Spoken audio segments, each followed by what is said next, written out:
What I want Jews to do is not back down on their opinions, but just to remember that the other Jews, the ones who are on the other side of this issue, they're also trying to be Jewish. They are still your family. They are still family. And they're trying their hardest in good conscience to do the right thing and to think the right thing. And that can be maddening.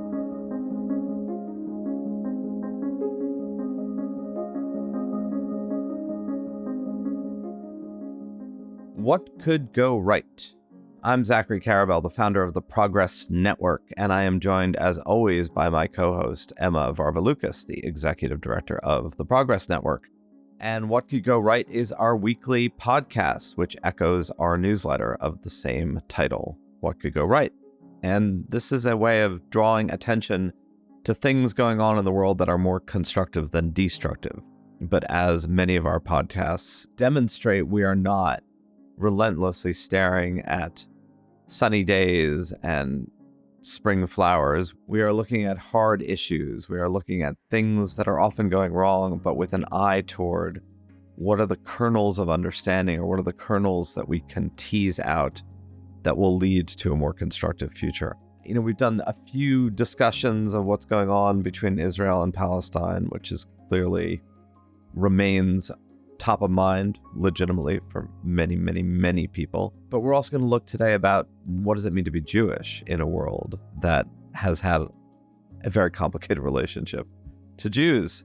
Even though Jews are an incredibly small portion of a global population, there's an outsized attention paid. So I've been looking forward to this conversation. We're going to talk to someone whose work I have deeply admired and continue to, and it is absolutely the right moment to have this conversation. So Emma. Today we're going to be talking with Noah Feldman. He's a law professor and the founding director of the program on Jewish and Israeli law at Harvard University. He specializes in a few different things, including constitutional studies, but today we are going to be talking to him about his latest book, and he has written 9 previous ones. But the one we're talking about today is called To Be a Jew, and we're going to be exploring that question and questions relating to Israel, as Zachary mentioned. Are you ready? We're ready. Noah Feldman, or should I say Professor Noah Feldman. It's a pleasure to have you. We both know you should say Noah. So we're going to talk to you a bit today about your recent book, although we may organically talk about the other 9 books and work that you've done. I personally found this fascinating. I'm not sure I would have read it if I didn't know you. I do want to plunge into this because it's kind of, the unfortunate elephant in the room. You wrote the book before October 7th and before the 6-month plus at the time of this recording, and 7 or 8 month, whatever it will be at the time people are listening, conflict between Israel and Gaza, conflict between Israel and the Palestinians, which certainly goes way before October 7th. I believe you had to change the title, or you decided to change the title partly in light of that. If you had sat down to write this book now, would you have written a different book? I wouldn't have. As you said, I was finished with not just a draft, but I thought I was done with the book before October 7th. I had a bound galley that was ready to be sent out to reviewers, which means that's basically the final form of a book. And then October 7th happened, and I did a fair amount of rewriting, but the rewriting was mostly aimed at recognizing the special sensitivities that everyone is feeling after October 7th, taking out some of the more lighthearted aspects of the book, including the title that you alluded to. The original title of the book was going to be Bad Jew, which I thought was the best book title I was ever going to come up with in my entire life. And unfortunately, it will never be used now, at least not by me, although I'm sure someone else will use it at some point. But I also, tried to take on board in the rewrites just the extent of what I would call intergenerational trauma that shapes the experience of interacting with the events of October 7th for so many Jews. And by the way, there's also intergenerational trauma on the Palestinian side too. What I mean in particular is the way that for so many Jews seeing, footage of the Hamas attacks, they didn't experience this just as an attack on Israel, killing innocent people. They also experienced it through the lens of the Holocaust, through the lens of pogroms, and really, therefore, through the lens of a multi-generational narrative and experience of pain and suffering and death. And that's had an enormous effect on people's emotional reactions, which is meaningful. And I enhanced some of my recognition of that in the rewrite. And then the last thing that I really had to add was the ways that I had new examples of a general claim that I was making in the book. And one of the things that I say in the book is that for almost all Jews, almost everywhere, you have to have some relationship to Israel to think of yourself as a Jew, including possibly a negative relationship. It could be a positive support, it could be a negative distancing, it could be a loving criticism, and there are a lot of other options too. But the option of just not thinking about Israel at all and just trying to not engage it, which I think a lot of Jews honestly would like to be able to do psychologically, has gotten much, much harder to do in recent years. And October 7, I think, just really brought that home. And, one of the other things that I try to say in the book is young Jews who are criticizing Israel, sometimes very, very harshly in the wake of October 7, are doing it really from a standpoint of their own Jewishness. That's a Jewish reaction. If your Judaism is a Judaism of social justice, of repairing the world, which I think is true for many, many progressive Jews, then you can support Israel if you see Israel as similarly standing up for those values. But when you think Israel isn't standing up for those values, you sometimes feel a felt need to criticize Israel. But that's a Jewish reaction. And I think that's important for people who are on the other side of this issue and are instinctively, strongly in solidarity with Israel to remember that you might not disagree with the critics of Israel. And nowhere in this book do I encourage anybody to change their views. What you really believe is what you believe. But what I'm asking is for people to step back and see that both reactions are genuinely Jewish reactions. So Noah, maybe dive into that first claim. I was surprised, and even friends of mine who are Jewish, I wouldn't say strongly spiritually Jewish, they were surprised by their own friends and family's reactions to the October 7th attacks. Friends and family that were similarly kind of maybe lightly Jewish, shall we say, had a really intense reaction.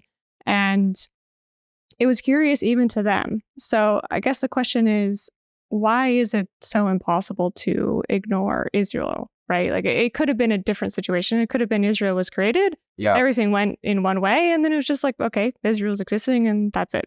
So how do we get where we are now? Yeah, I think it's a great question. And it is one of the reasons I wrote the book, to try to answer that. A big part of how we got where we are goes back to what the original aspiration was of the people who founded Israel, the early secular leaning Zionists, and then what actually happened in practice, which turned out to be pretty different from what they imagined. What they wanted was a secular nationalism like the secular nationalisms of European countries. And in their picture, being Jewish was kind of a bad state of being. It was associated with being weak, disempowered, a minority living in diaspora. And they figured that the solution to the problem of being Jewish, and they thought it was a problem, was for Jewishness to kind of fade away and be replaced by a national identity of Israeliness. So in their perfect world, every Jew would have moved to Israel, and we would have all been part of a single nation. Could have been called the Jewish nation, could have been called the Israeli nation. They weren't particular about the name. But that wouldn't have been a religious identity, and it wouldn't have been a strange or an unusual identity, and it wouldn't have been an ethnic identity. It would have been a national identity. And this is really characteristic of the period where they were coming up with these ideas, the late 19th century, the early 20th century, when nationalism was really riding high. And lots of people all over the world thought that having your own country was the solution to all kinds of problems. In the Balkans, for example, a lot of people thought the solution was if everyone can get their own country with their own kind of people, we'll all be able to get along perfectly. And that didn't happen in the sense that part of it did happen. Israel came into existence and it became a real nation. So as a result, among other things, Jews aren't really a nation today because Israelis are a nation. If you meet an Israeli and you're a Jew who's not Israeli, it's obvious they have their own language, their own culture, their own cultural style, their own experiences, their own TV shows, their own beliefs. Not every Israeli is even Jewish. And so they're a nation. So that happened. But what happened to the relationship between Jews and Israel was something more complicated. What happened was that Israel started to become, very slowly and gradually, and really picking up in the last 30 or 40 years, a reason for being Jewish in a world where the reasons for being Jewish are a little hard to figure out. So let me say just a quick word about what I mean about that. In every era of Jews, going back at least 2,000 years, Jews had to answer the question, why am I doing this? Sort of like a version of the Passover question that the simple son asks on Passover. What is this? Why am I doing this? It's a logical question to ask. And the answer sometimes was, well, I believe in a specific kind of personal God who appeared on Mount Sinai and made a covenant with my forefathers and gives me these rules. And that was one reason to be Jewish for lots of people. Today, fewer people, the Orthodox would certainly answer it that way, but fewer people would answer it solely in that way. And people would talk about their values, their spiritual connection. And in Jewish synagogues, especially progressive ones, camps and youth movements, and even in sort of the general culture in America, Jews started to say there are really two reasons to be Jewish. One is to commemorate the Holocaust and make sure that Jewish lives were not lost in vain. And the second is to support or be in some positive relationship to Israel. And those go alongside their other Jewish values, like following the law if they're more Orthodox, following the tradition if they're conservative, and sort of pursuing social justice for many, many progressive Jews. So Israel kind of snuck in there in a serious way, and it started to be a reason to be Jewish. And it's in the nature of being Jewish that since it's a community, if other people are thinking about part of it in a certain way, you're influenced by that. And that's what happened. Israel became a reason to be Jewish for a lot of Jews. And so that's why even Jews you're describing, Emma, who, I like your phrase, they sort of were lightly Jewish, found out in this moment that they weren't lightly Jewish, that they actually had much stronger feelings as Jews than they thought, and that Israel was the trigger for those feelings for them as Jews. The U.S. in particular, we're seeing thousands of American Jews, showing up to rallies, calling for a ceasefire, seeing the violence in Gaza and feeling echoes of violence that our people have experienced in the past, and saying that the lesson of what we have learned from the fight against anti-Semitism is a universal message of fighting against racism and discrimination and state violence, not just for us, but for all people. It's intriguing when I investigate my own reactions to all this, that this was not a trigger at all. The trigger was the absence thereof. And look, we're all just one person with one story. It's like, enough about me, let's talk about me.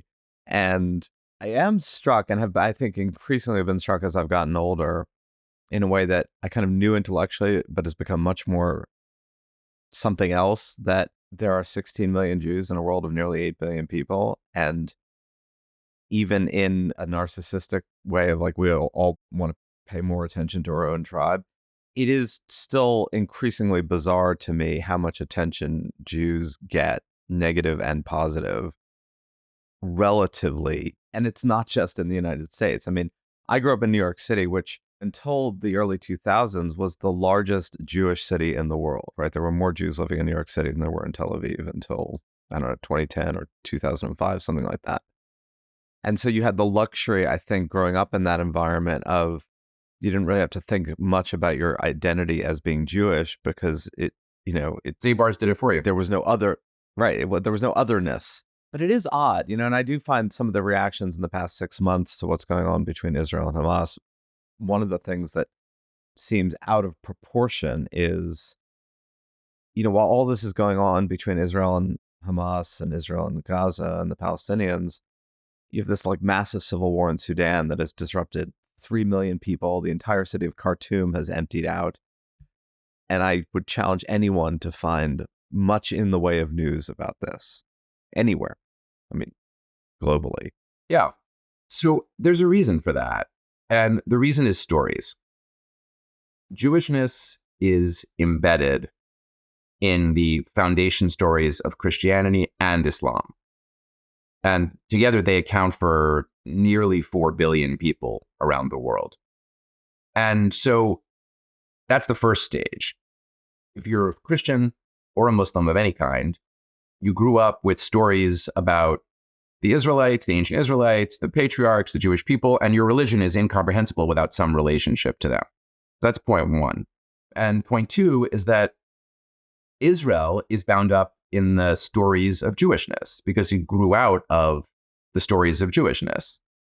And so Israel then becomes part of that narrative. And if you want like a nice little proof that this is the real reason, the proof is if you compare how the news in China or India thinks about Israel, there's far, far, far less engagement, interest, and energy, because the great majority of people in India, I'm not counting Muslims because there are a lot of Muslims in India, but the great majority of Hindus in India, for them, Jews aren't bound up in any of their foundational stories, myths, and narratives. And in China, it's not bound up at all in any of the very many traditions that exist in China. So it's really a product of the way that these two great world religious traditions came out in some way of Jewishness, or came into existence in some complex relationship to Jewishness. And that's why when people say to me, why can't Jews be treated, or why can't Israel be treated as a country like any other, or the Jews be treated like any other small group of people? I say to them, it's just not going to happen. That's never going to happen. I'm not saying that anti-Semitism can't be improved upon. There are actually areas where there's been a lot of improvement, although there's been a morphing of anti-Semitism too. I'm just saying that in a world where we make our meaning by stories, the Jews are too central to too many foundational stories, and Israel is too continuous with the stories of the Jews. I wanted to ask on this, one of your backgrounds, or strong part of your background, as mine as well, was studying Islam and learning Arabic and delving into that. You quite prominently at one point as an advisor in Iraq in the aftermath of the U.S. invasion and occupation, trying to think about what a constitutional framework for the state of Iraq would be. When you were doing that, how much of that was you reflecting on your identity as being Jewish, like learning about Islam as a proximate other? I know for myself, partly I kind of delved into that because I'd had so little education about Islam just in high school, right? It was this kind of bizarre thing that got completely elided from most curriculums, right? So I just kind of wanted to know what was this other part of the world that was fascinating. But I don't know, for you, was it, you had a much more Jewish upbringing. So how much of that was like wanting to know the other? Was it trying to know yourself? It was both. It started because my family took me on trips to Israel, and, the street signs were in Hebrew and in Arabic. And I went to a school where they taught me Hebrew. And I sort of thought from a child's eye view, and I was a child, well, I guess I should learn Arabic because it's obviously just as important a language in this country that everyone is telling me should be so important to my way of encountering the world.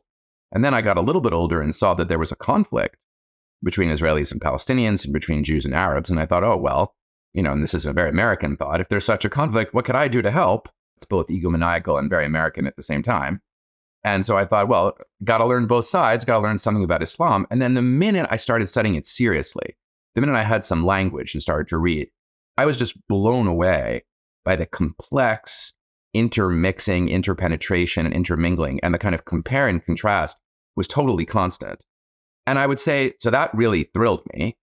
And I also think there was a little bit of displacement. Even in the 19th century, some of the greatest Western scholars of Islam were Jews. In fact, Jews with a traditional religious education, who then threw their whole lives into becoming leading scholars of Islam. And they had these names like Ignaz Goldziher, or Yosef Schacht. I mean, these guys sounded like they could have been rabbis because they could have been rabbis, but instead they became scholars of Islam. In one famous case, a Jew even became like a major figure, and he converted to Islam and became a major advisor to the king of Saudi Arabia and to the Pakistani government.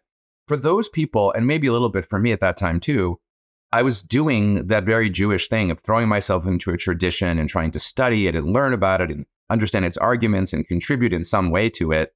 But it just wasn't my own tradition. So there was a kind of displacement. It was in a way almost like a safer thing to do, or it felt like a safer thing to do. And it felt like it was less self-involved in that way. And that's actually a big tradition for Jews, whether it's Marxism or psychoanalysis. There are lots of nominally totally not Jewish intellectual movements or social movements that Jews have thrown themselves into that I think for some of those Jews, many of them even, reflected a kind of way of being Jewish without being Jewish. So no, I want to pick up on that because that, I think, exact thought is how you explain what's going on with Gen Z right now as far as their reaction to Israel. You describe the kind of intense reaction to Israel's attack on Gaza as an anti-imperialist, anti-colonialist. Israel is 100% the bad guy, as a Jewish reaction for a lot of Gen Z Jews, which explain for us how that works. Yeah, and I should say two things. One, I'm speaking personally, and in the whole book, I speak personally. My kids are 17 and 18. And although they're not on the front lines activists on this issue, I talk to them about it all the time. And I have a pretty strong sense of where they are and a lot of their friends are. And second, that I'm not speaking of everybody. There are lots of communities of young Jews, Gen Z Jews, including, say, modern Orthodox Gen Z Jews or ultra-Orthodox Gen Z Jews, who are very much not in the place that I'm going to describe.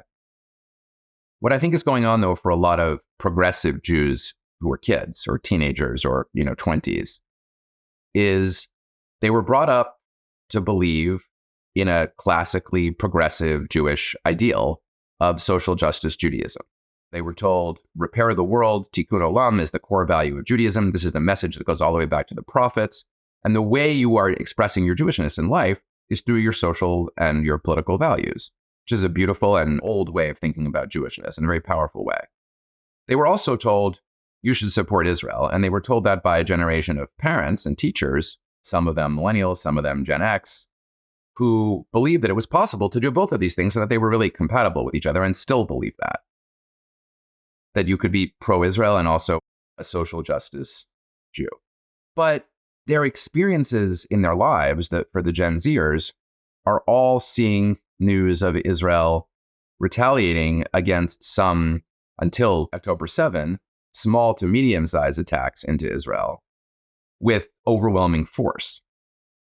There have been, in my kids' lives, this is the third time that Israel has retaliated heavily against attacks from Gaza by going into Gaza. So their life experience of Israel is that Israel seems safe, that Israel seems capable of retaliating with its big army at will. They didn't experience 1967 when Israel had a big victory, but only after feeling threatened, or 1973 when Israel was genuinely threatened in a surprise attack, to say nothing of 1948. And so they've grown up with an experience of Israel as a powerful, strong country, and they've grown up with the message that Palestinians don't have a state of their own. And I think as descriptions of the world, both of those things are true.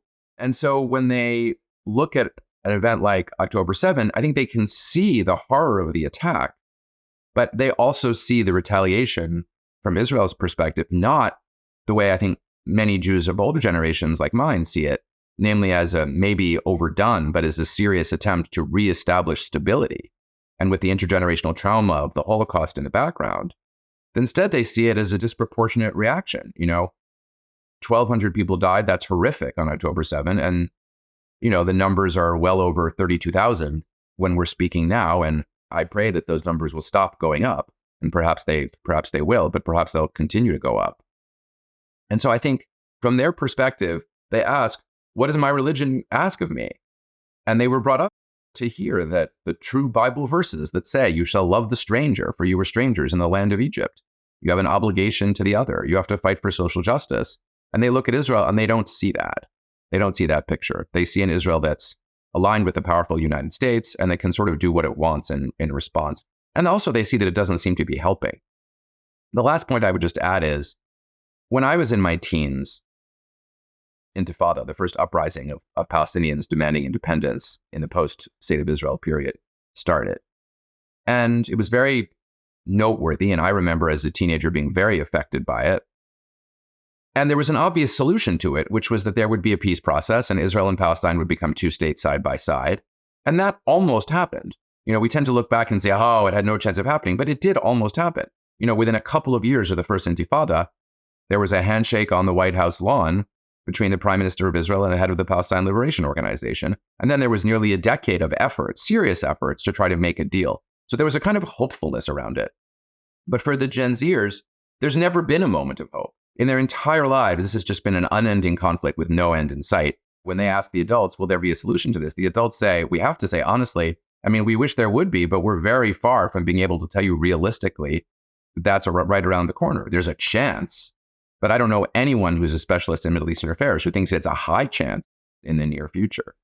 And so that's another feature from their perspective. So as Jews, they feel we need to not be on the side that we see as the Goliath and not the David.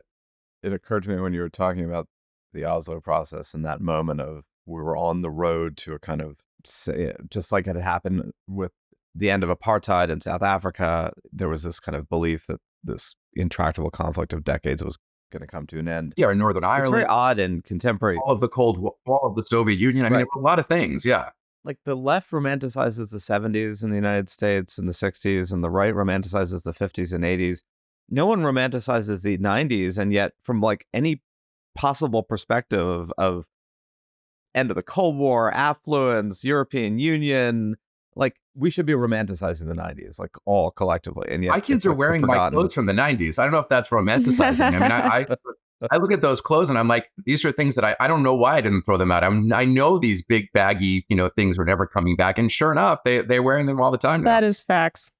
I do wonder about, like, there is an odd, which I felt for years, because I too was like, I remember at one point during that first Intifada, and as a college student, I probably was more sympathetic to the Palestinians than I was to the Israelis at that particular moment of just wanting statehood, but also acutely aware of the fact that somehow, in a tribal sense, there was a real feeling of like, you couldn't, as an American Jew, really credibly critique Israel. Israelis could critique each other, but you couldn't, as an American Jew, critique Israel. And that has gotten, I feel like, if it was bad then, it's off the charts bad now in terms of that divide. Like you don't get a right to have a voice. I remember a college friend blurting out on the street, I hate anti-Semitic Jews.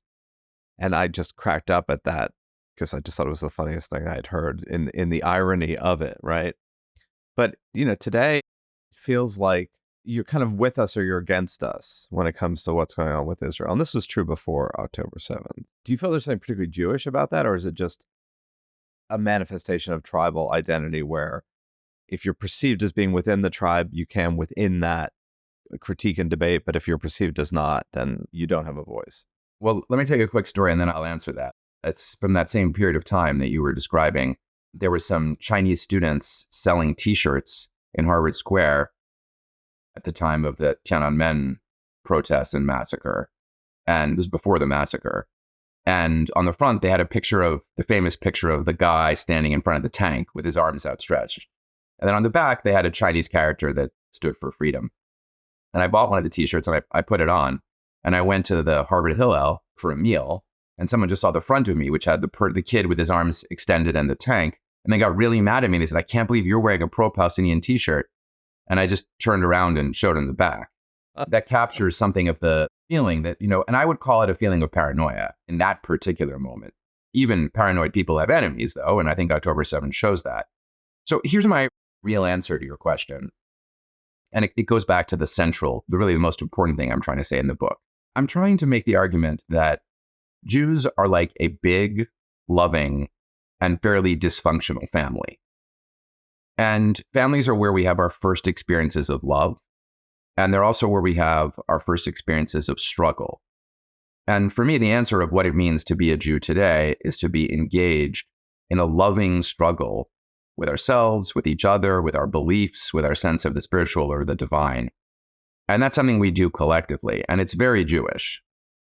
To me, the disagreements among Jews about the right way to think about Israel right now as a Jew, and sometimes these debates are really vociferous, as you say. These debates are the essence of what it is, in fact, to be Jewish. They are the cousins or the equivalent or really the same thing as two Jews sitting in the study house and arguing with each other at the top of their lungs about the meaning of a page of the Talmud. If you visit a study house, a traditional study house, a lot of people are shocked to see what it sounds like in there. Like, why is everyone so mad at everyone else? They're not. That's just a cultural style. That's just Jews arguing. And they're doing it not just for the sake of argument, but that's for the sake of learning and study and connection.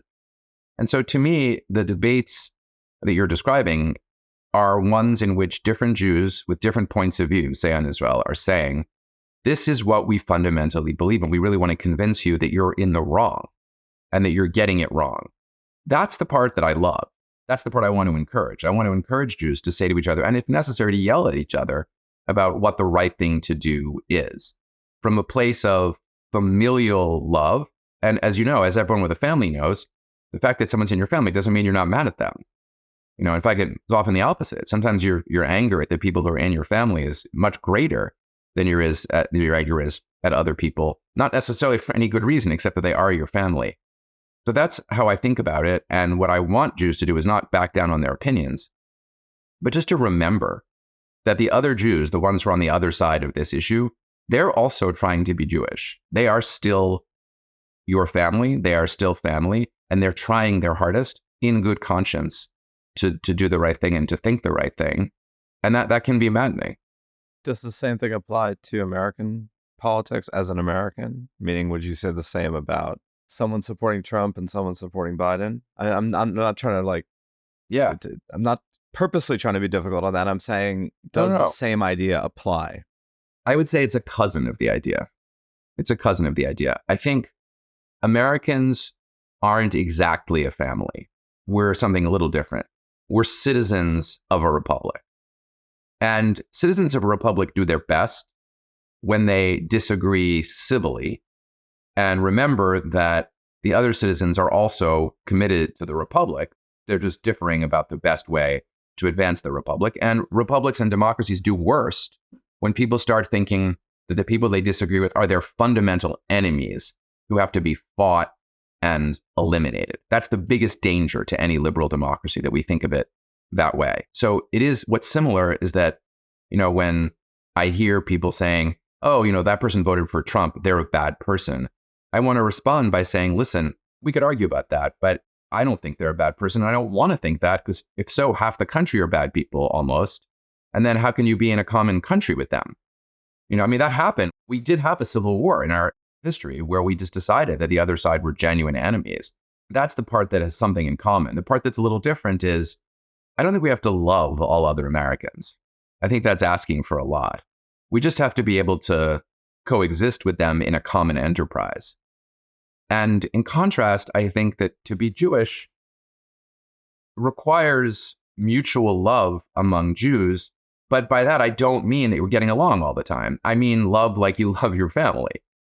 And that is, in fact, a prerequisite of it being a family, that even in those moments when you hate each other the most, you still love each other. And in fact, that's partly why you hate each other. This is Jacob and Esau, who hadn't seen each other in 20-odd years. They meet each other, and Jacob's literally afraid that Esau's going to kill him and his entire family. And Esau says to him, I think very movingly, and Jacob tries to bribe him with a lot of stuff, which is a very Jacob move in the Bible. And Esau's like, I got plenty. It's good to see you. And they hug each other and they cry. And that to me is, this ideal. And it's not like they ever see each other again either. And the same Bible that's telling us that story also knows that the descendants of Jacob and Esau are likely to be at odds with each other, maybe for millennia. And so the basic notion is that you can still be connected and still have love, even in the midst of your conflict. And that is, I think, that distinctively Jewish version of this that differs from the American version. I suppose the cousin to Zachary's question is then, when you have Israelis fighting about Israeli politics, are they fighting as citizens of a republic, or are they fighting as Jews? It's both. And I love that question. It's actually a brilliant question, which I had not thought of before. But I think the answer is that it's both, because some of the time they really are arguing about politics and policies. And it's important to add that there are nearly 3 million citizens of Israel who actually aren't Jews. They're Palestinians mostly. There are other people too, but they're mostly Palestinians who are Israeli citizens. So they should be able to and can argue as citizens of a republic. And there are a lot of policy issues that the Israelis argue about. And I think the judicial reform debates that were going on in Israel, where there were 9 months of protests, are an example of this. You could imagine a reasonable person thinking, we need a more powerful court. And you can imagine a reasonable person thinking, we need more democracy and, a little less judicial liberalism. That's sort of a citizens debate. But then when Israel talks about existential issues about what it means to be a Jewish state, for example, then they start arguing like Jews. And you can feel the temperature going up. And you can feel also the tension of the question about, what about the citizens of the state of Israel who aren't Jews? How can they be included in that debate? It's hard. Or should, for example, a debate that's going on in Israel that I feel confident will continue to go on for the foreseeable future, never going to be solved, is should the ultra-Orthodox, the Haredim, who currently are not drafted into the Israeli military, be drafted into the Israeli military? What's a Palestinian supposed to think about that? It feels not so much like a national debate or a citizens debate. It feels more like a debate among Jews. And so they're doing both. And that's very, very complicated. And I think it's sometimes really, really confusing. really, really confusing for Israelis. Yeah, I mean, I think this sort of the coexistence question, I mean, I want to highlight what you just said. I mean, it's also, frankly, in sync with, I wrote this book once about peaceful coexistence between Muslims, Christians, and Jews, and tried to say that people's romanticizing of coexistence is part of the problem. Like, it's not, I love you and I honor your views, even though I disagree with them vehemently. It's like, I can sit there recognizing that your views are abhorrent and not have a proximate need to kill you. And that's true in a republic. And it's worth reminding Americans, reminding ourselves, there has been a civil war where we got to a point where we're like, we can't actually live together. Like, that is not an acceptable. That bar is actually not acceptable. But unless you have some sort of moral thing like slavery, you better be able to live with people whose views you find abhorrent. Full stop. As long as, I guess, you don't find their actions abhorrent. It is an interesting question about like love within a family. And like the Greeks had a lot of different words of love. We have one that kind of encompasses probably too much for any one definition thereof.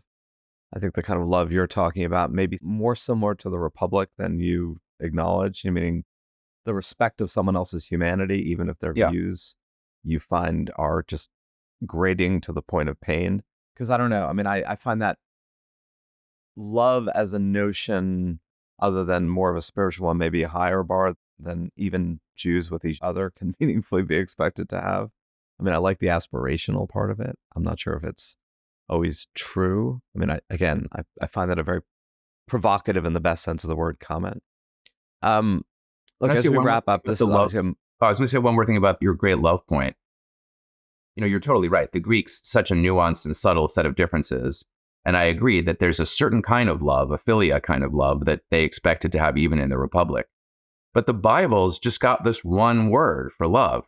Yeah. And it says, this is the same word that explains God loving the children of Israel, the children of Israel loving God, the children of Israel loving each other, and the children of Israel loving the stranger. And it's very dysfunctional. In the book of Hosea, which is an obscure book of the Bible because it's so challenging, in the first verses, God commands the prophet to marry a woman who has another lover and will continue to be adulterous. And then the quote is, just like the love of God for the children of Israel, who are always chasing after foreign gods. And then the guy actually does this in the Bible, and he's completely miserable. And that's the whole book of the Bible. So that's a prophetic vision of what love is. So that's a very complicated love. This was not necessarily a picture of a healthy relationship, but it is a very real one. And that's the thing about Jewishness. It doesn't have an idealized picture of even what your relationship to a spiritual being like God would be like. It's not idealized. It's super grounded in what real love is like, which combines the deepest feelings of support and emotion and connection, and also profound struggle and pain. So, Noah, unrelated to the love point, but I would like to ask you this before we run out of time. You mentioned earlier in the conversation the kind of new forms of anti-Semitism. And I wanted to ask you in particular how you parse things out in an environment where, you have something like the slogan, from the river to the sea. And some people are absolutely sure that by its nature is an anti-Semitic statement.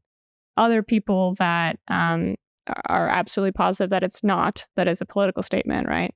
And then there are those who, depending on their level of knowledge, think that it is or it isn't, not because they are tied to it in some kind of political or emotional way, but just because they might not know what kind of history it's pulling on, what kind of tropes it's pulling on. So how do you look at things like that? Yeah, thanks for asking that. We're in a moment where the president of my university lost her job for, among other reasons, trying to say that some things are complicated and they depend on context. So that tells you something about the environment we live in. It's hard to talk about complexity and context. From the river to the sea, Palestine must be free is, first of all, it's clearly an anti-Israel statement, and it's meant to be an anti-Israel statement. And taken in a certain light, it sounds like it's an argument that Israel shouldn't exist at all. You could imagine someone saying, well, what I meant by it was only that there should be a single state of Israel-Palestine that's a democracy for all of its citizens, and no one has to move and no one has to be killed. And such a person, I think if they said that and they sincerely meant it, I think you could say about that person, you might not be anti-Semitic in saying that. And I certainly have very close Palestinian friends who believe that there should just be one state. Everyone should be a citizen of it. It should be a liberal democracy. And in that sense, that would be free. And I don't think that that point of view is anti-Semitic. It's also true that some people using that slogan are picturing bringing an end to the current state of Israel and the rise of a Palestinian state. And that's what they mean by Palestine must be free. And in that state, they may imagine that Jews won't be there, that they'll have to leave, or that they, heaven forbid, would be killed. And that point of view, that you want to displace 7 or 8 million Jews from their homes, or heaven forbid, kill them, that obviously is in the heartland of anti-Semitism. That would be a tragedy, on a par with or greater than the Holocaust. And of course, that would be archetypally anti-Semitic. Now, the problem is you can't go up to people in a march with a handheld microphone and say to them, well, what was the nuance with which you meant that? Because that's not what marches are about. The whole point is for it not to work like that. That's why I always feel, even when I really believe in an issue, I find it almost impossible to stand through a march. I would say sit through, but you're supposed to be standing in a march. Absolutely. Because people are chanting these slogans and you're like, oh my God, like I'm not really totally on board with that slogan. Or what does that really mean?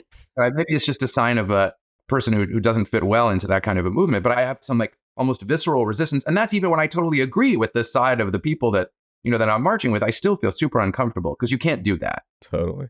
So when you ask, the best thing to say when people say, is this phrase anti-Semitic, is to say, the phrase can be, and it can certainly be construed to be. And we should probably try to avoid saying things that can and probably will be construed as anti-Semitic.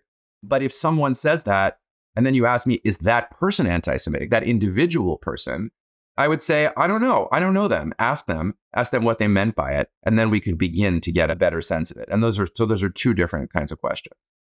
And I think they can both be true. All right. So given that this is the What Could Go Right podcast, let's talk for a moment about what could actually potentially go right. Now, it is true that we have different relationships over decades to this idea of progress or change. So things are darkest before the dawn as kind of a cliche and a trope seem to have great weight through much of my life. But in the past years, winter is coming seems to have a greater cultural resonance, and they speak to very different cultural sensibilities. It's hard in these moments to look to kind of either a redemptive future or a better one. It's clear that not every government, not every system that's broken changes for the better. North Korea seems to be doing just fine, being a totalitarian, autocratic, weird Hall of Mirrors dictatorship. Maybe that'll change in our lifetimes. Maybe it won't. The only good that I can see in the Middle East today is the fact that, weirdly enough, compared to how you and I grew up, every other Arab state in the region really doesn't seem to care nearly as much as the Gen Z students in the United States or London do about what's going on in Israel and Gaza. Maybe that's a terrible thing, but from kind of a systemic level, it's actually somewhat of a good thing. I don't know, like, where does this go? Do we look back on this in 10 years and go, Israel, Jews became more tribal, more insular, loving each other, but us against the world? Is this a breakthrough moment? I guess I'm not asking you to forecast a future that none of us know. I'm just asking you for your own sensibility of, is there an arc here? Mm-hmm. Or is it just kind of an endless dialectic where there's no actual synthesis? So I want to distinguish what could go right for Jews broadly, as Jews, living as Jews, and from the question of what could go right in the Israel-Palestine conflict. On the what could go right for Jews, Jews could continue, as they've been doing for at least 2,000 years, depending on how you count, could be longer, to realize that there are lots of different legitimate positions that you can take on almost any issue as a Jew, and that Jews have a lot in common with each other through their commitment to struggle together in love to try to get it right, and to take the real problems of the real world seriously, not to just gloss over things that appear to be hard, but really to go hard within themselves and to say, what do I think about this issue? What do I think about this challenge? And in that sense, there's an old joke that every generation of Jews has in common with the previous generations. It's complete certainty that it is going to be the last generation of Jews. And that's never been true, and is not going to be true now. And in that sense, I think there is progress. What can go right is that Jews can have loving respect for one another, even in their disagreements, and try to participate in making the world a little bit better. That's to me a real what could go right.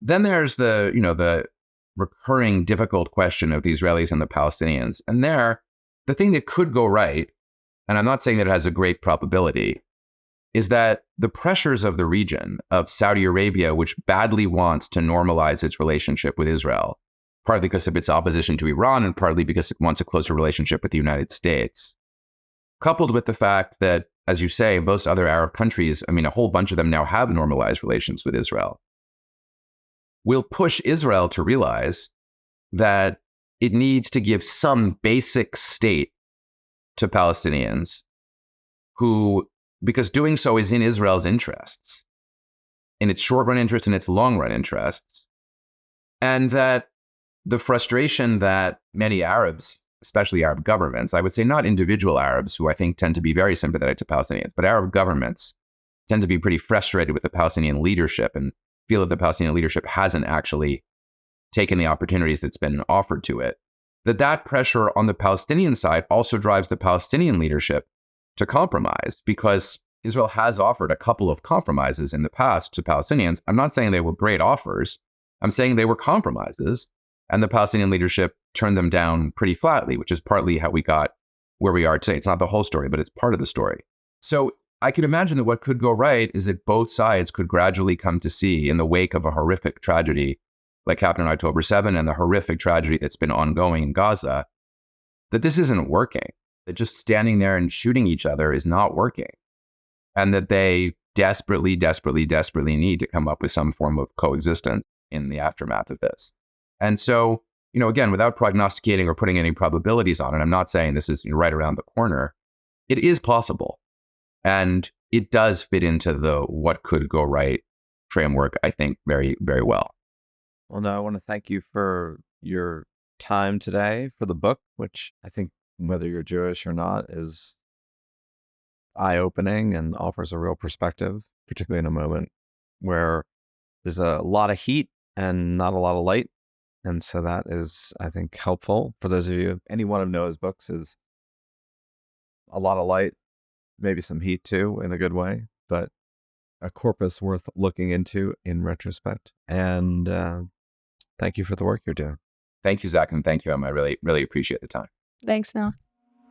So I loved that conversation with Noah in whatever Greek definition of love we use. I think it's a profound conversation, whether you're Jewish or not, because the idea of how one deals with us versus them, how you deal with people who you identify as part of your family, whether that's your literal family or your civic family. People talk about the United States of like a civic religion, I think is relevant in multiple contexts. And that kind of ending message of how do you navigate difference, even intense, almost shattering difference. And we've touched on this in multiple different conversations throughout our seasons, right? About how do you engender civil dialogue and discourse between deeply opposed parts of the United States or deeply opposed parts of the world, and what's going on between Israel and Palestinians and Israel and Gaza is one of the more egregiously difficult ones, but that doesn't mean that the principles of how you engage difference don't apply. So I think it's an incredibly important book, but it's also an incredibly important set of templates that go well beyond what does it mean to be a Jew or how to be a Jew. Yeah, I have to say, reading the book, I'm not Jewish. I've never had any particular interest in Judaism either, aside from, the intersection of Jew-boo, which is a Jewish Buddhist, lovingly termed.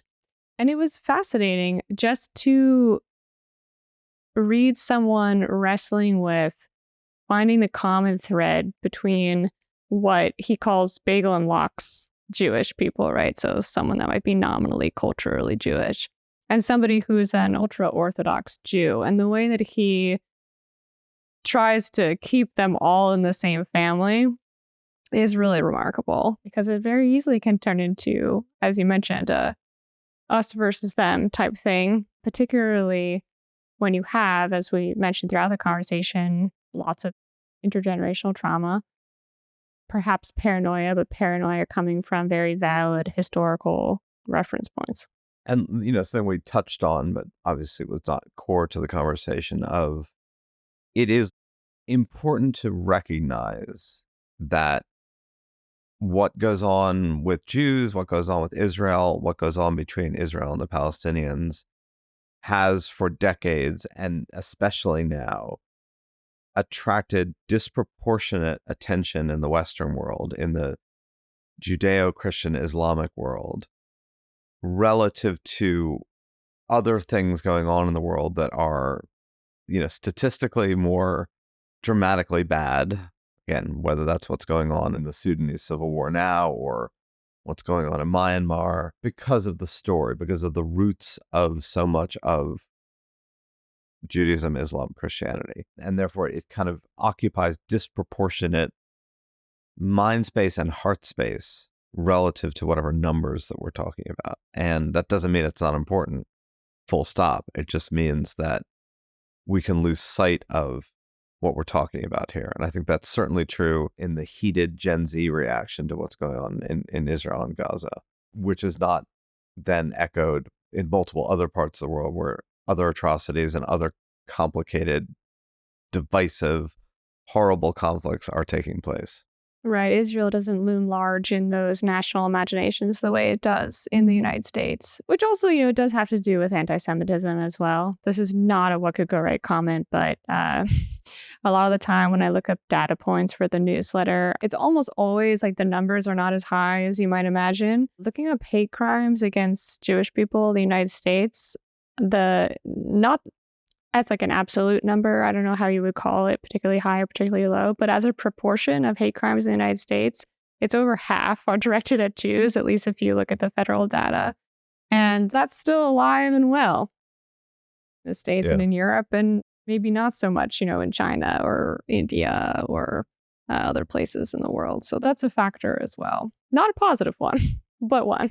Not a positive one. And again, the whole point of this is not to relentlessly stare at everything that's good. It's to relentlessly stare at what's not good and how do we ameliorate it. So, look, I don't have, and you don't have, and Noah doesn't have some sort of perfect solution to the Israel anti-Semitism conundrum, nor to what's going on between Israel's massive and potentially disproportionate retaliation against the Palestinians. So we're not going to solve that now. We have no intent of solving it, but trying to put these things in context and bigger picture, and at least trying to understand everything human beings do demands understanding.